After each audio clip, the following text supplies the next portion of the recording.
Deuteronomy chapter 16.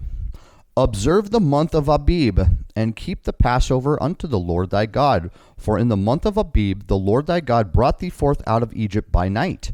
Thou shalt therefore sacrifice the Passover unto the Lord thy God, of the flock and the herd, in the place which the Lord shall choose, and place his name there. Thou shalt eat no leavened bread with it. 7 days shalt thou eat unleavened bread therewith, even the bread of affliction.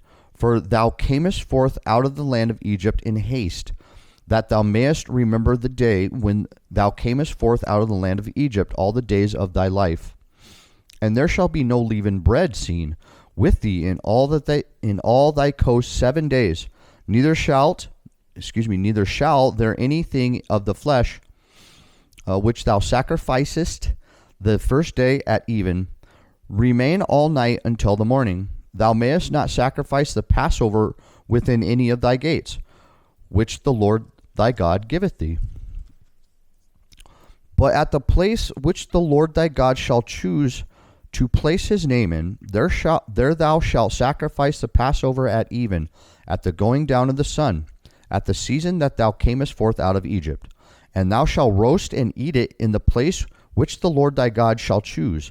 And thou shalt turn in the morning and go unto thy tents. 6 days thou shalt eat unleavened bread, and on the 7th day shall be a solemn assembly to the Lord thy God. Thou shalt do no work therein.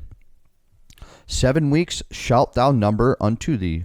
Begin to number the 7 weeks from such time as thou beginnest to put the sickle to the corn. And thou shalt keep the feast of weeks unto the Lord thy God with a tribute of a freewill offering of thine hand, which thou shalt give unto the Lord thy God, according as the Lord thy God hath blessed thee. And thou shalt rejoice before the Lord thy God, thou and thy son, and thy daughter, and thy manservant, and thy maidservant, and the Levite that is within thy gates, and the stranger, and the fatherless, and the widow that are among you, in the place which the Lord thy God hath chosen to place his name there. And thou shalt remember that thou wast a bondman in Egypt, and thou shalt observe and do these statutes. Thou shalt observe the Feast of Tabernacles 7 days. After that thou hast gathered in thy corn and thy wine.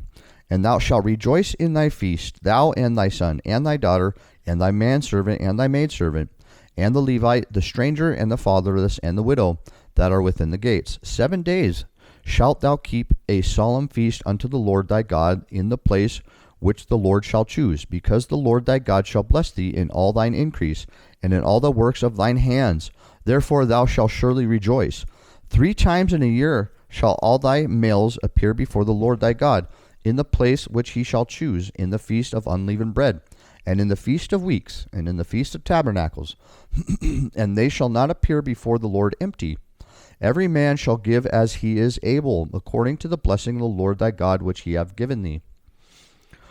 Judges and officers shalt thou make thee in all thy gates, which the Lord thy God giveth thee, throughout thy tribes, and they shall judge the people with just judgment. Thou shalt not wrest judgment. Thou shalt not respect persons, neither take a gift, for a gift doth blind the eyes of the wise, and pervert the words of the righteous. That which is altogether just shalt thou follow, that thou mayest live, and inherit the land which the Lord thy God giveth thee. Thou shalt not plant thee a grove of any trees near unto the altar of the Lord thy God, which thou shalt make thee. Neither shalt thou set thee up any image which the Lord thy God hateth.